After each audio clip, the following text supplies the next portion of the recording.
एक व्यक्ति था, वो ना दान करता ना पूजा ना पाडवा की पत्नी बोली सुनो माघ का महीना चल रहा है, गंगा स्नान तो कराओ।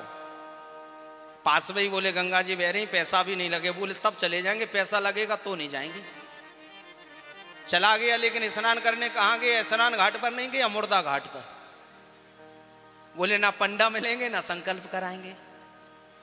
भगवान तो लीलाधारी है, जैसी इसने गंगा जी में डुबकी लगाई तो भगवान ही पंडे का रूप धारण करके आया। बोले सेठ जी राम राम। इसने देखा, बोले तुम कौन? बोले पंडा। बोले ये घाट भी नहीं छोड़ा, यहां भी भगवान जो पंडे का रूप धारण करके आए थे। बोले सेठ जी हम क्या है कि जब कभी यहाँ आते हैं और आप जैसे लोग जब स्नान करने आते तो मांगना नहीं पड़ता, 1 साल का इंतजाम करके जाते। सेठ जी बोले हम एक धेला भी ना देंगे, तू 1 साल की बात कर रहा। तो जो भगवान पंडे के रूप में थे बोले एक काम करो सेठ जी उधार कर लो। सेठ जी को लगा कौन सा मांगने आएगा कि घर देखा है।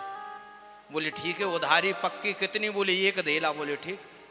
सेठ जी तो घर आए, पीछे से पंडा जी।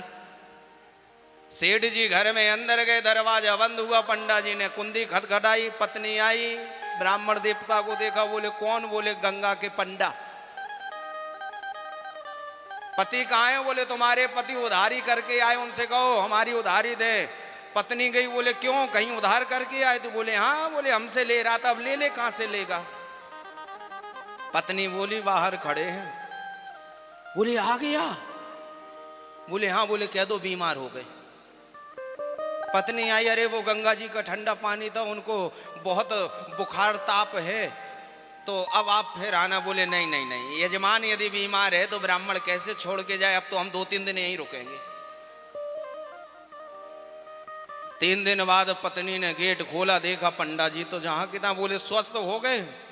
पत्नी बोली हाँ हो तो गए। तो बोले बुलाओ। बोले बुलाते हैं। गई, बोले महाराज वो नहीं गए, वो तो बाहर ही बैठा है। अब तो इसने हद कर दी, मैं सूक्ष्म में सुना रहा हूं समय भाव के कारण।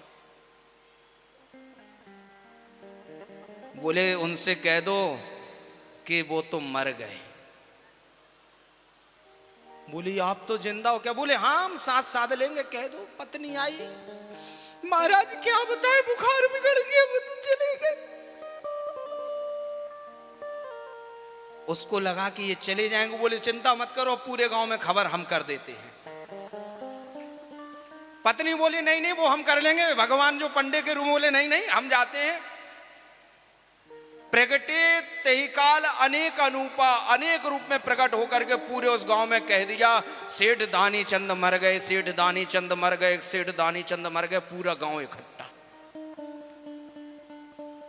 अर्थी तैयार।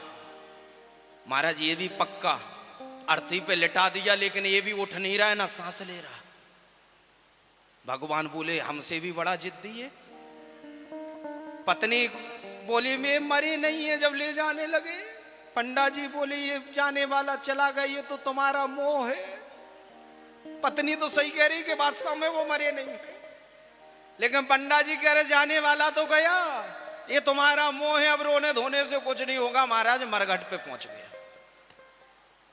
अर्थी से उतार करके पूरी व्यवस्था महाराज लगा दी। और जैसे ही अग्निदान करने वाले थे कि पंडा जी बोले सुनो जजमान के कान में एक मंत्र बोल लो। लोगों ने कहा ठीक है। भगवान गए जाकर के कान में बोले कि आया हूं वैकुंठ से तुम हित नाता जोड़। इसने सुना कि आया हूं वैकुंठ से तुम हित नाता जोड़। वैकुंठ से तो वैकुंठ आधिपति भगवान आए होंगे। नेत्र खोले सो पंडा जी को देखा तो नेत्र बंद। भगवान बोले भैया आया तो था तुझसे लेने, अब तू ये बता तुझे चाहिए क्या? तू मांग ले मुझसे उल्टा, मैं तुझसे हार गया, तू मुझसे मांग। बोले यदि देना चाहते हो तो जो उधारी करके आए थे तो धेला दीजिए, छोड़ वो धेला छोड़ दो और कुछ नहीं चाहिए। ऐसे ऐसे भी भक्त होते हैं।